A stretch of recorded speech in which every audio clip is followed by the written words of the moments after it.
My favorite content creator keeps saying Xiangling is broken, but I don't know how to build her. It's something I've heard a lot recently on both my Twitch stream and in my Discord. And it makes sense, she's literally one of the strongest units in the entire game, and she's free to play. Well, if this is you, watch this video. We're gonna be talking about Xiangling's kit, best artifact sets, weapons, and teams, while clearing up some common misconceptions today. And as usual, there will be timestamps throughout the video detailing each section in case you want to skip ahead or rewatch a certain part. With all that being said, my name is Braxophone, and this is my Xiangling guide. We're gonna talk about Xiangling's kit in just a moment, but first I want to tell you guys about today's sponsor. When Xiangling needs to protect her online data, she doesn't use the beginner's protector, she uses NordVPN. That's actually canon. VPN stands for Virtual Private Network, which is essentially a network layer on top of your network. NordVPN protects your data from both hackers and your internet service provider so that your data can't be stolen or sold when you're connected, and it has over 5,000 active servers to choose from in 60 different countries. Have you ever been skeptical about VPNs hurting your internet speed? Well, NordVPN has the fastest speed available on the VPN market, so you're not going to be taking a hit to your upload or download. And by being able to change the IP address and location of your device, you can also access region-locked games and media, such as the Blue Protocol beta in Japan. VPNs are an incredibly helpful tool these days. I've been using one for a couple years now, and I highly recommend you try out NordVPN if you're looking to get started with one. If you're interested, there's a completely risk-free 30-day money-back guarantee, so if you decide that you're not a fan, you don't even lose anything. It's free internet protection for a month if you hate it. It really doesn't hurt. Now that everyone and everything is online, it's important to stay safe and connected, and NordVPN is one of the best ways to do that. Check out NordVPN and use my creator code to get a huge discount at nordvpn.com/Braxophone. It supports my channel too, so if you're interested in NordVPN, I highly recommend you check out the links in the description. And remember, code Braxophone for a huge discount at checkout. Thanks to NordVPN for sponsoring this video, and with all that being said, let's get back to it.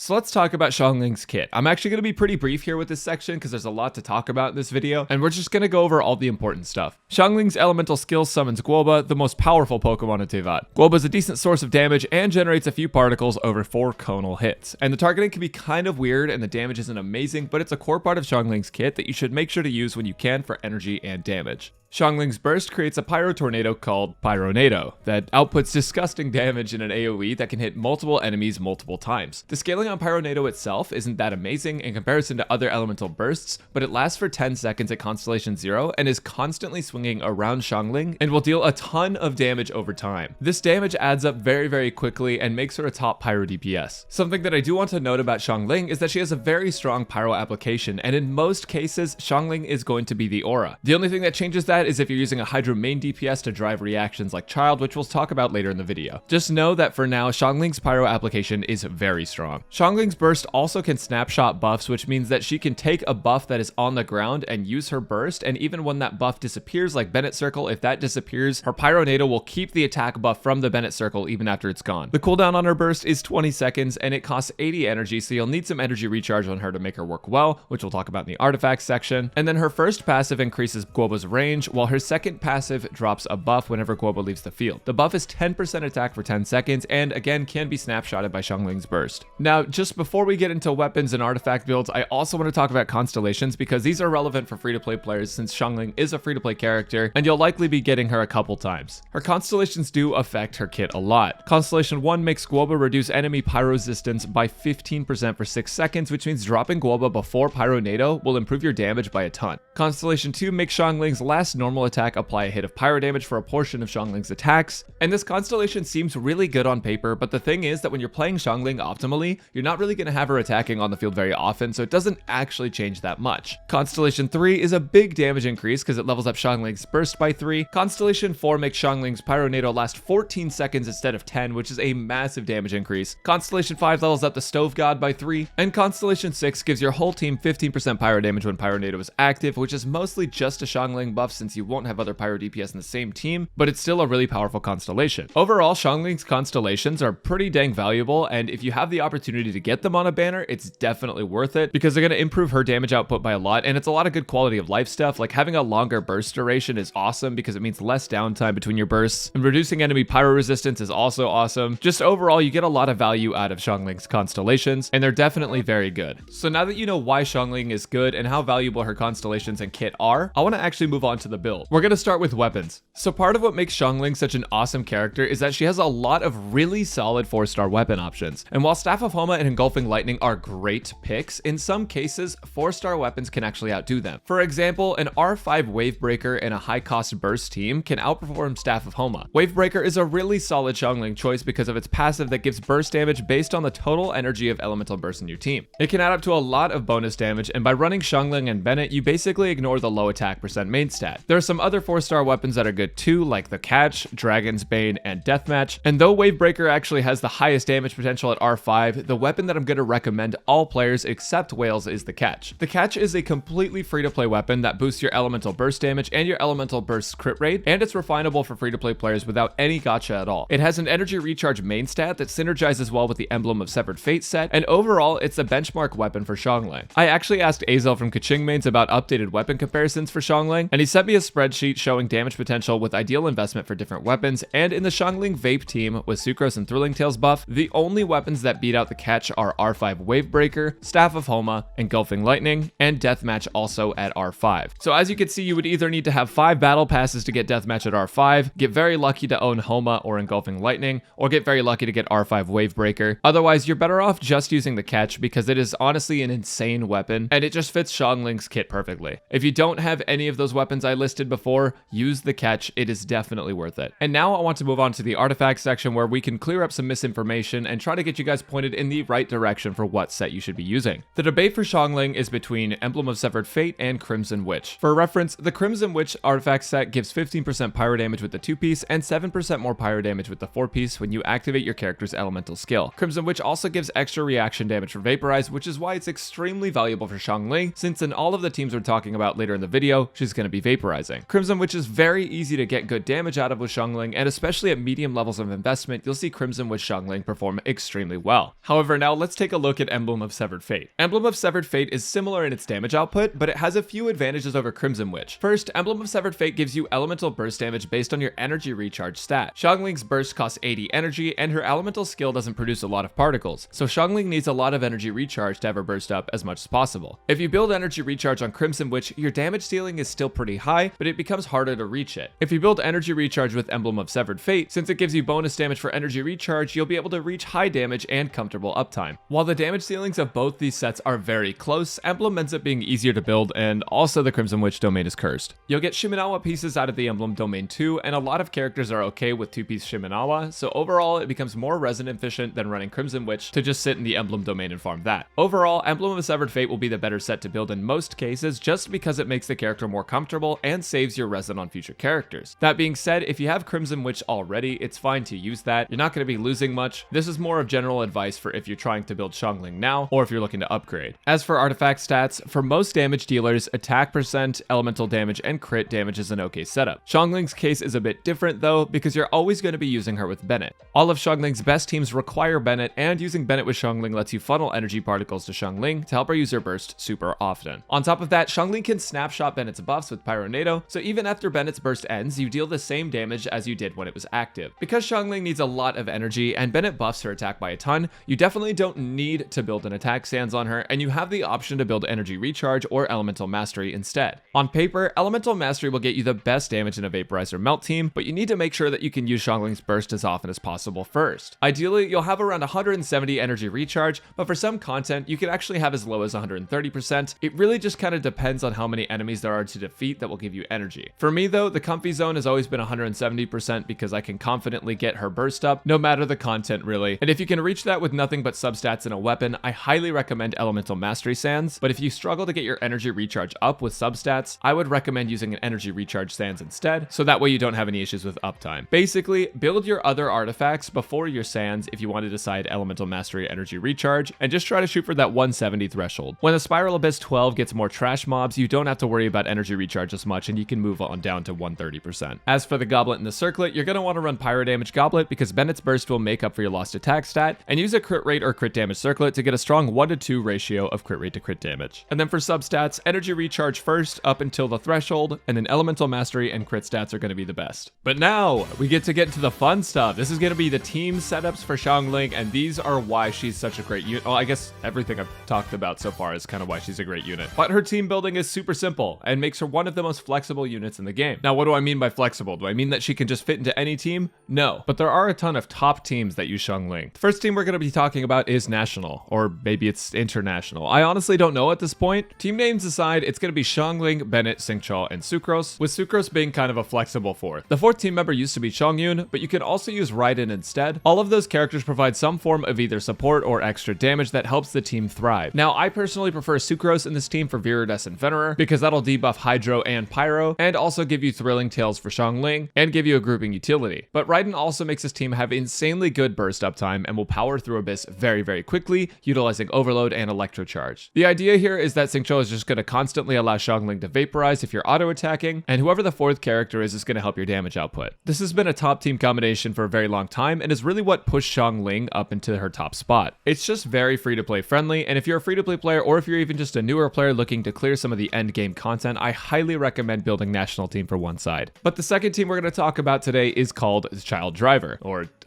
Hydro Driver. I don't really know if there's an official name for it, but team names are stupid anyways. This team is going to feature Xiangling, Bennett, Child, and Sucrose. It's my favorite team of the bunch because it takes Child, who already deals high damage, and uses him to amplify Xiangling's damage with Vaporize. Since Child applies Hydro consistently and quickly, Hydro will be the aura, and Sucrose also shares Elemental Mastery and can buff Xiangling with Thrilling Tales, which gives this team insane AoE damage that can clear Abyss floors with multiple targets very easily. This team's biggest weakness is single target, since Child's damage potential is much less against just one enemy, but if you do have a floor with lots of enemies on it, Child's Riptides will proc a ton of times on multiple enemies that are very, very close, and that'll give him quadratic scaling and ultimately do a lot of damage. And lastly, if you're having trouble not getting hit, you can also substitute Sucrose for Zhongli, and this will be very, very strong because Zhongli also provides resistance shred on enemies as well. And now moving on to our last team, we're going to be talking about Mono Pyro. The dreaded Mono Pyro that no one dares actually use unless you're just, I don't know, unless you like Pyro a lot. This team is going to consist of Xiangling, Bennett, Kazuha, and Zhongli. Unfortunately for this team, you can't use Venti. That will not work because Venti lifts enemies, which means you would have to jump to hit enemies with Xiangling's Pyronado, and ultimately it's just not really worth your time. So the idea here is that you're just going to buff Xiangling so damn much that it's going to destroy everything. So Xiangling's Constellations give Pyro damage bonus, C6 Bennett gives Pyro damage bonus if you're a Sociopath, Kazuha gives Pyro damage bonus and resistance shred, and Zhongli can proc Tenacity for attack bonus and give resistance shred as well. While Mono Pyro isn't the strongest team, it has really solid damage output by abusing buffs, and as long as you don't need to break any Pyro shields, it'll perform extremely well. So most of you guys already know that Xiangling is strong, so I don't really need to review her, but I do want to wrap up the guide with a quick summary of why she's good and what build to use. As discussed earlier, Xiangling is very, very strong, and her kit supports a lot of different team combinations, mostly because it allows for Pyro reactions very consistently. Pyronado does a lot of damage by itself over time since it's going to be swirling around and hitting lots of enemies in an AoE, and allows Xiangling to be just a disgustingly good unit. By using the Emblem of Severed Fate set with the catch weapon, you're effectively creating an easy to build Xiangling that's going to get a lot of value in a team with Bennett, where she'll have tons of uptime, get a lot of bonus burst damage and crit rate, and help you clear a Spiral Abyss very easily. Xiangling is ultimately a very free-to-play friendly unit, and I cannot recommend building her enough, especially if you don't have access to other Pyro DPS, because she's just absolutely amazing and will get you where you want to be. So with that being said, you guys, are you building Xiangling? Has she carried you through content? What's your favorite team with her? Let me know all of these things down in the comments below. Make sure to like the video if it's helped you out. It helps me out a lot and lets YouTube know you like the video for the algorithm. And make sure to subscribe if you want to see more Genshin Impact content and other content in the future. Thank you guys again so much for watching, and I will catch you later.